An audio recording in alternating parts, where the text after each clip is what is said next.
get started this morning is we turn our attention to our ongoing conversations on CARICOM. And to help us do so always very ably and very well is Barbados Ambassador to CARICOM, His Excellency David Comissiong. Ambassador Comissiong, again, good morning to you. Morning, Pearson. Good to have you as always. Started with some sprinkles this morning, Tuesday. Well, who's complaining, right? Who's complaining? The day has the potential to get warm, so if you get cool mornings, we're good with that. Yeah, it's a beautiful morning so far. It is indeed. COTED. In June, early June, there was a meeting in Guyana, I think it was, where there was a meeting of foreign ministers. Talk to me first of all about what COTED represents and that structure within CARICOM. Well, the meeting was really of ministers of foreign trade. Okay. It just so happens that Barbados's Minister of Foreign Affairs is also our Minister of Foreign Trade. So it was on the 10th and the 11th of June, and we were supposed to report on it last week, but we didn't have the time. But I like to talk about COTED because it gives me an opportunity to remind our viewers about the core functions of CARICOM. You know, we often speak about a variety of things, but it's necessary to come back every now and then to the core of it all. And let's just recap. You know, CARICOM is the Caribbean community, and the Caribbean community is really all of us. You know, so CARICOM is such a multifaceted mechanism that it virtually includes everything about us, our governments, our people. And so COTED is one of CARICOM's 5 ministerial councils. These are the councils that bring together ministers of governments from all across the CARICOM member states. So just to let viewers know, so at the very top of CARICOM, you have the Conference of Heads of Government. Just below that conference, you have these 5 ministerial councils. The Community Council, which is ministers who have direct responsibility for CARICOM and the CARICOM Secretariat, you know, all the administrative issues. And then you have the Council for National Security and Law Enforcement. That's the ministers who deal with the law. You have the Council for Human and Social Development. That's the ministers of education, ministers of health, ministers of labor. You have the COFCOR, the Council for Foreign and Community Relations. That's the ministers of foreign affairs. And then perhaps the core council, the COTED, the Council for Trade and Economic Development. And why do I say perhaps the core council? Because this is the council that deals with trade in goods. And if we recall our history, CARICOM actually began as CARIFTA, which was the Caribbean Free Trade Association. So we actually began with this idea of trade in goods, that we were going to facilitate all of the things we produce as member states. We were going to facilitate trading with each other. So we were going to remove all import taxes. So anything that is produced within the 15 CARICOM countries, no import taxes, tax-free. But then we said, so we want to keep this regional market, we want to help our own producers. So we set up something called the Common External Tariff. So no tariffs for our own people, but for businesses from outside. There are certain areas where we want to give our own producers a little protection. So we're going to set up a tariff, you know, and I think we perhaps understand tariffs better than Donald Trump because we understand that the whole idea of the tariff is that when you put the tariff on that product, that outside product, it is the people who want to import who have to pay the tariff, right? And so you're saying to them, look, it's better for you to purchase the locally produced good rather than having to pay this tax to the government in order to import something from outside. But anyhow, that's the correct concept of the tariff. Yes. Not that the other country pays. Anyhow, so we had the 60th regular meeting of COTED, and of course, one of the main, and it was chaired by our own Minister of Foreign Affairs and Foreign Trade, Honorable Kerry Simmons. And, you know, so we dealt with the typical business of COTED. One of the big items always is requests by member states for suspension of the common external tariff. So every now and then, a member state will come and say, look, I need, you know we have this common external tariff, but within the region we are not producing X good, and we would like to be able to import that good into our country a bit more cheaply. We come to COTED and we ask, would you please give us permission to suspend the tariff in relation to this particular good for our own country? So that's part of the big part of COTED's business. We get all these requests, and COTED has to look at them and to say, okay, we'll St. Lucia, Grenada, Jamaica, Barbados, we'll allow you to suspend for X period of time, etc.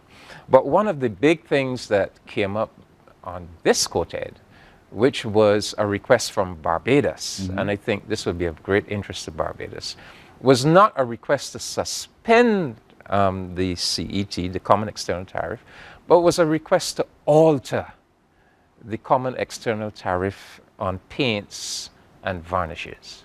So the idea of suspension is that an individual country says, well, for our country, we want to suspend this tariff for a period of time. The idea of alteration is that it will apply right across the board to all countries, and it will be a permanent change in the common external tariff. So what was Barbados doing? Well, Barbados said, we need to give our paint manufacturers, Harris, Berger, Trouble Plastic, more protection in the regional market, because we felt that there was some evidence that some of these foreign producers were perhaps engaging in dumping. Dumping is where they export product to your market at a cheaper price than what they sell on their own home market, as a way of capturing the market. Yes. So we said to the others, look, we think it is only fair to give our producers a little bit more protection in our regional market. So we initially asked for 50% increase in the common external tariff on paints and varnishes. We ended up getting them to agree to a 30%. So prior to this change, the tariffs were between 0 on some paints to 15%. So we brought it up. We got everybody to agree. Not everybody. There were 2 countries that would not agree. But in COTED, in these councils, you can make a decision by a 3/4 vote. So we did have a vote, and we did get the 3/4. So it wasn't really affecting Barbados, but it was helping because we already had the protection for our manufacturers in our market, but we were saying right across the region, we want to give, and not just Barbadian paint manufacturers, but all CARICOM paint manufacturers that protection. What for you are some of the other matters that stood out from that meeting? Yeah, well, Pearson, the COTED agenda is so large for a COTED meeting that we can never talk about everything. But one of the things that really excited me at the meeting was we got a report from a working group that is working on putting together an industrial policy and strategy for CARICOM. So the whole idea is, we have this in agriculture, we have this 25 by 25 project, right? Where we looked at agriculture and we said, look, we're going to make a special effort to develop agriculture and food security. And we're going to set ourselves the target of reducing the food import bill by 25% by the year 2025. So we have come up with a similar kind of approach. We are working on it. It's not fully fleshed out yet. For industry. And by industry, we are talking about an ecosystem of industry. So non-food manufacturing, tourism, education services, health, a range of things that within the CARICOM context we could consider to be industries that we want to develop. And we are kind of approaching it in a similar way to what we have done with the food and agriculture.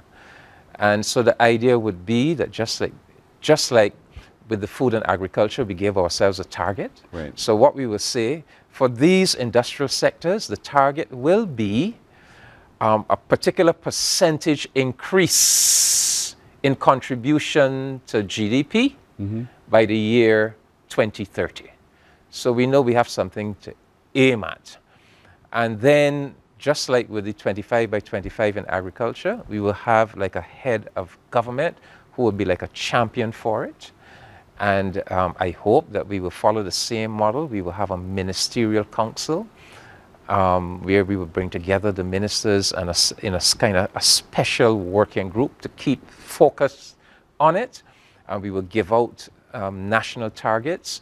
So I was excited about it because, you know, CARICOM has been in existence now for more than half a century. Yes. And this is the first time we are really putting an industrial development policy and strategy in place. And I think that our experience with the 25 by 25 and how we structured that, how we gave ourselves targets and we organize ourselves to meet those targets, I am excited if we adopt the same approach to industry, to industrial development, that we could have a similar success to what we're having with the agriculture. So that excited me. That was one of the things that excited me, but that is not a fait accompli yet. That is still a work in progress. Another thing that excited me is something that Barbados has been pushing. You know, as part of the CARICOM trading regime and the single market, single economy, every CARICOM member state is supposed to have a competition commission. In Barbados, we call it the Fair Trading Commission, which is supposed to look at issues pertaining to, you know, to fair trade, consumer protection, etc.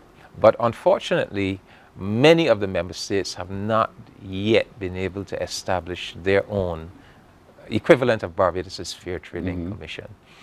But we do have a regional body called the CARICOM Competition Commission, which is supposed to deal with those issues regionally.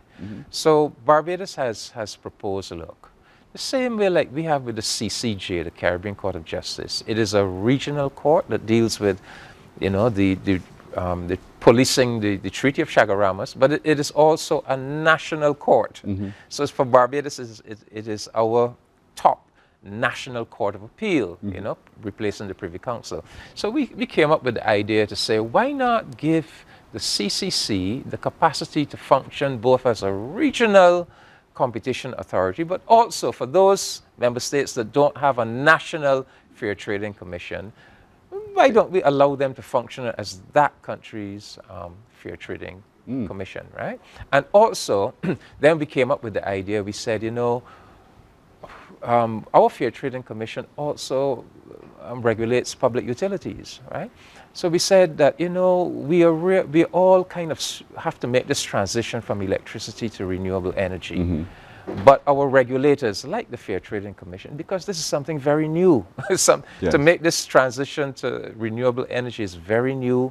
It calls for technical expertise that is new to us. So why don't we give the CCC the ability to also not just be a national entity for competition, but also for public utilities regulation. With particular reference to making this transition to renewable energy so that you can build up all the capacity and the experience. So this is something that we are still looking at. It's still being considered. But it's an idea that Barbados has put forward. There's a working group trying to work through it.